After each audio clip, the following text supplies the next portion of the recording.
Hey guys, we're back at it, back on the charts. It's been a great 2 to 3 weeks in Dubai, but we're back now, we're ready, we're focused. So it's been a great trading month for me personally, a lot of big moves on gold. So today we're going to take a look at a few trades that I took on gold. And without wasting time, let's get into it. Hey guys, so I'm going to start with the first trade that we took. Just going to go back to the 12th of March. So it's somewhere here, just rewind here. March 12th, here we go. So New York session, as you know. So I'm just going to explain the reasoning behind the trade here. So as you can see over here, we had this weekly all-time high. Where is it? So we had this level over here, weekly all-time high. And we were already talking about this level earlier, that we were targeting this level. And as you know, as I've said in the past, every time we break a high, money tends to get out of the market, the liquidity is swept, so you always tend to see some kind of rejection after.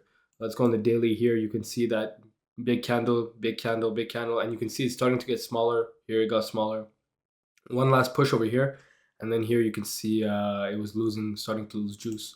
So let's go down to the 15-minute here, and you can see when it broke the high here, actually broke the high here, but when it came up right over here, you can see that there was a big push to the upside and then a big rejection to the downside. So I'm just going to take my tool over here. So you can see it made a high here, and then it made a low here, another high here. And then you can see I was kind of going, looking at market structure.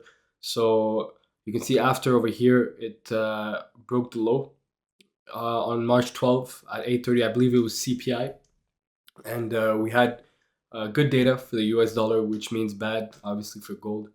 And it kind of broke the low over here. You can see this candle right over here, it broke the low. And when the news got released, the initial reaction was downside.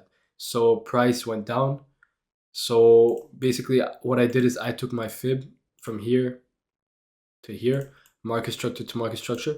And like I said, I always explain to my students that I don't like to buy or sell above or below the 50. I always wait for price to go above the 50, because why would I be buying or selling at a lower level?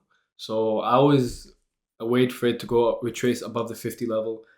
And that's the reason I use the Fibonacci tool at times. But so I'm going to tell you the two levels that I was looking for. We have this fresh supply zone over here. And we have this fresh supply zone over here on 30-minute, actually, right over here. So basically I'd set limits to both places, over here and over here. And I'm just going to rewind over here. So I really like this level over here. And I would have put my stops above over here, because if we were to break this level here, the trade would be invalid, because it would break market structure. So my first level was here, which I like it also, since it's above the 50. It's a valid supply zone. And why did I take this level? Because as you can see here, price is consolidating, and here it broke out. I'll show you guys. So you can see here it broke out, and it never really came back to retest. If you can see over here, it just consolidated a bit, and then it melted down. So it was a fresh supply zone. So I placed my limit over here, sell limit, and I put my stops a little bit above here to let it breathe. And I targeted a 1 to 3 here.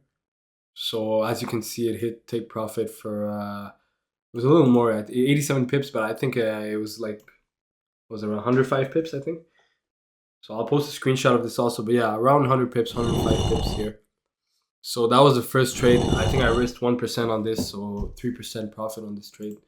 It was a clean setup, and obviously, you know, gold is super bullish, so I don't really recommend you guys to counter trend. But if you have experience, then there's always opportunities of counter trend. So here you can see there was what, 1, 2, 3, 4, 5, 6, 7, 8, 9 bullish candles in a row, as you can see here. And you know, it was due for some rejection. It broke the all-time high also, and you can see money was starting to it was starting to slow down. And obviously money's coming out of the market. You know, the traders are taking their profits here at highs. So I saw the opportunity, we took it. And that was the first trade of that week on March 12th. So now I'm going to show you guys the next trade that I took next day. Just going to skip a bit over here. Here we go. New York session. like always. And obviously, I took some buys over here, and obviously, I wasn't looking to sell all the way down till here. I understand it's a bullish trend, so I woke up and the momentum was trending upwards.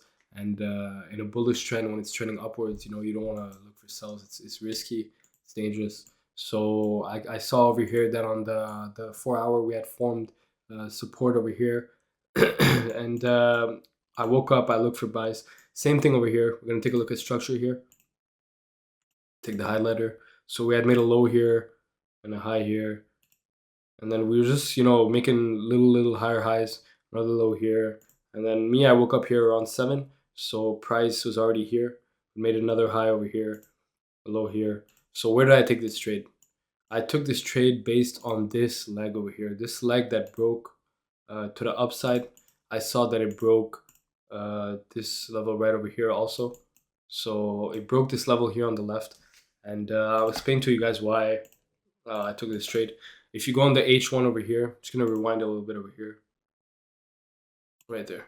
If you go on the H1, you can see here that price closed strong above resistance. Also, what I liked about this trade is this candle right over here. I'm gonna explain why. If you can see this H1 candle over here, this is obviously this is a wick, as you guys know, and you can look at wicks two ways. One, it can mean that it's rejecting some level. Two, it can mean that it could potentially wick fill. So if I look here to the left, there's clean range. Just gonna take the tool here. There's about 120 pip range to the left side, and just the wick fill alone is around 57 pips. So it's closing strong at resistance. So there's a potential for wick fill, which it can go and wick fill this wick and even go higher. So a lot of my targets, I target wick fills often. And if you can see here, when this H1 closed, obviously I saw this and I thought that there's a potential to wick fill this. So if you go on the 15 here, I just took my fib tool here. Same thing, below the 50, looking for supply zones, below the 50, demand zone, sorry. And right over here, I had this fresh zone over here. If you go on the 5 minute, I don't trade on the 5 minute, I'm just showing you guys. It went up, it made its move up really fast, and it had to come correct a bit over here. And right over here, I put my buy limit.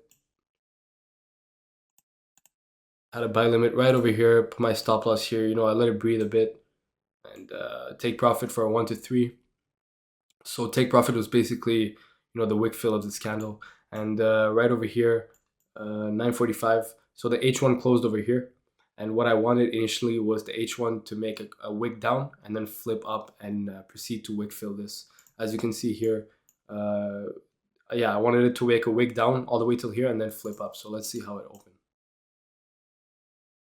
So it opened like this. It made its wick down, came back, tap here, I'm in. And then look at that, it flipped and it made its way up and hit take profit, and eventually ended up wick filling the whole thing even more. It went even higher, but I got my piece. I'm out. That's it. And it was a nice trade. I'll just show you guys again, but I'll post a screenshot of this after you guys can see. But you can see right over here, March 13, another 3%. And these were the two trades that I wanted to show. I ended up taking a trade the next day also, which I might talk about it in the next video. But these are two examples of the way that I trade, and it's been a good month so far. We're coming back from Dubai. We've been focused on the charts, and a lot of opportunities this month.